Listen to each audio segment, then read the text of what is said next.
welcome back to Tech and Prep, a quick audio episode thing on preparedness.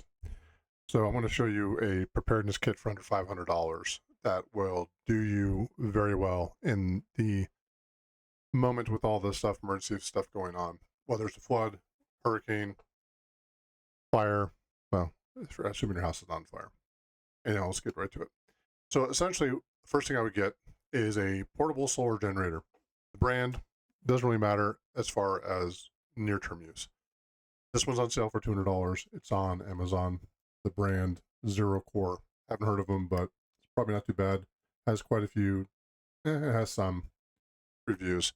And so what it is, it's a 40-watt panel, which is small, and a 300-watt power station. This will easily recharge your cell phone, tablets, small laptops, batteries, emergency radio, which I'm going to show you in a minute, and headlamps, flashlights, stuff like that. This is not going to run a fridge or a freezer.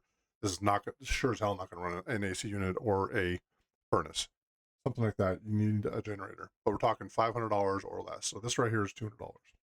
Next, I would get a Sawyer water filtration system. This is a bag that you dump water into, and you squeeze it out from there, and it squeezes into another container. So something like this right here. This is good for, I don't know, like 10,000 gallons or something like that, or 100,000 gallons. It's ridiculous. 100,000 gallons.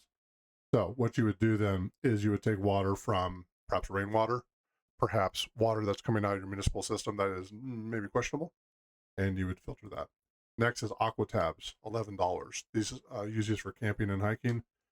I would also supplement with potable aqua because it's cheap. After that, I would get an emergency radio that does NOAA, which is the weather stuff, as well as emergency alerts. Has solar on it, which is kind of a gimmick, but it should help keep it charged. Also, a little bit of a power bank. It'll do hand charge as well, and then do some sort of like a single burner propane for the propane tank you have in the garage. This will get you under $500. We'll talk to you next one. Like and subscribe.